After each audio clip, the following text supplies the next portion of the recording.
कुछ कहानियां ऐसी होती हैं जो दिल को छू जाती हैं। उन्हीं में से एक है हमारी आज की कहानी। मेरा नाम है कपिल किलानी और आप सुन रहे हैं आपका अपना पॉडकास्ट रिश्तों की दुनिया।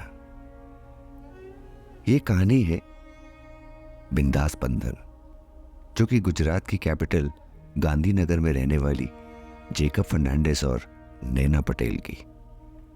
नाम से ही जाहिर है, जेकब क्रिश्चियन और नैना एक हिंदू।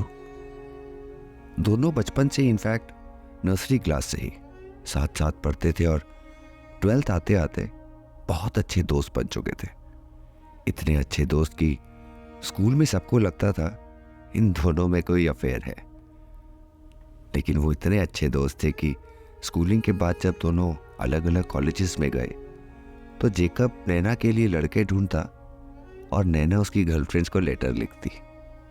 इनफैक्ट दोनों का एक दूसरे के घर आना जाना भी लगा रहता था।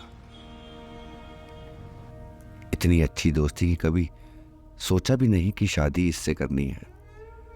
जैसे कभी दिमाग में आया ही नहीं, क्योंकि दोस्त जो ठहरे। एक दिन जेकब के फादर ने जेकब को ऐसे ही बोल दिया कि मेरे घर जब भी बहू आए तो नैना जैसी हो। वो नैना को बहुत पसंद करते थे, क्योंकि नैना थी ही ऐसी, हंसमुख मिजाज, हमेशा बड़ों को रिस्पेक्ट देना, उनका ख्याल रखना, एक मैच्योर लड़की। भाई हो क्यों ना अपने घर की सबसे बड़ी लड़की जो ठहरी। जेकब ने जब ये सुना तो सोच में पड़ गया कि यार इतनी अच्छी दोस्त है, कभी सोचा नहीं शादी के लिए, बट बुराई भी क्या है, मैंने उसे अच्छे से जाना है। उसने अगले ही दिन नैना को बता दिया कि उसके फादर चाहते हैं तेरे जैसी बहू। वैसे इसमें बुराई भी क्या है। नैना ने यह सुनते ही एकदम मना कर दिया, क्योंकि कुछ रीजंस थे। एक तो वो हिंदू और क्रिश्चियन से शादी करना, और वो अपना धर्म बिल्कुल नहीं छोड़ना चाहती थी। ऊपर से उसके फादर, जो कि एक बिजनेसमैन थे, उसके लिए लड़का देख चुके थे। इनफैक्ट रोके की तैयारी भी हो चुकी थी। So a big no no from Naina. और इंटरकास्ट मैरिज तो मानेगी ही नहीं। कुछ दिन ऐसे ही चलता रहा। जेकब ने फिर कन्विंस किया नैना को कि दिस इज पॉसिबल। खैर, नैना कन्विंस हो ही गई। अब बारी थी नैना को अपने घर पर बताने की।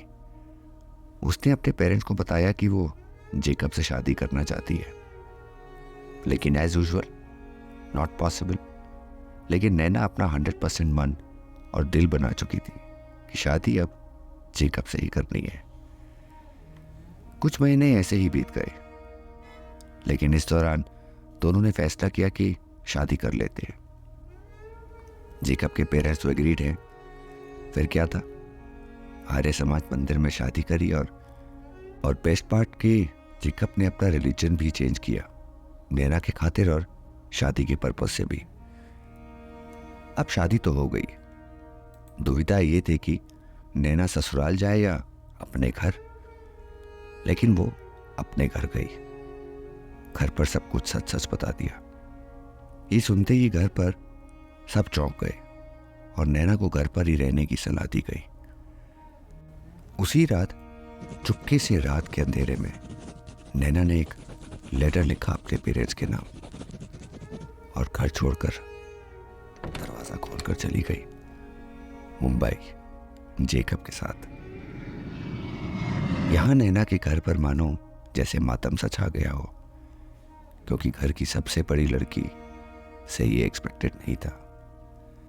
नैना के घर में सबसे स्ट्रांग थी उसकी मम्मी।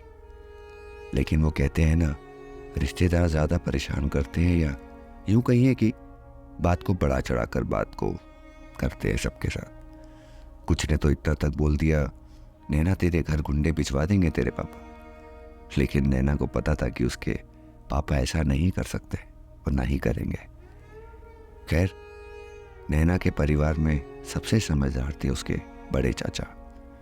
उन्होंने सबको बैठकर समझाया कि अब बेटी की शादी हो चुकी है, हम कुछ कर नहीं सकते तो उसकी खुशी खुशी उसको एक्सेप्ट करो और आगे कैसे शादी करनी है वो सोचो। फिर फाइनली डिसाइड हुआ कि जेकब और नैना को एक्सेप्ट करो और हिंदू रीति रिवाज के साथ शादी करें।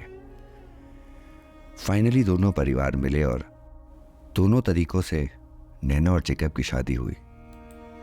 शादी तो हो गई, मगर कुछ घर वाले इतने नाराज थे कि वो शादी में आए ही नहीं। आज 26 साल हो चुके हैं नैना और जेकब की शादी को, बड़े बड़े बच्चे, और सबसे अच्छी बात कि जेकब दामाद नहीं बल्कि उनका बेटा है।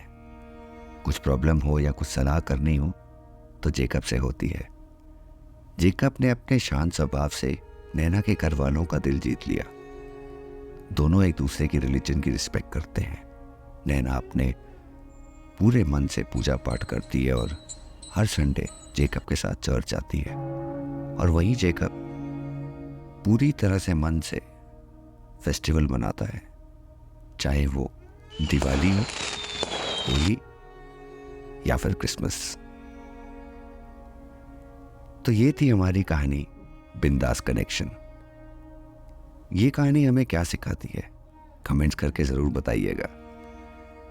Thank you for listening to me and bye.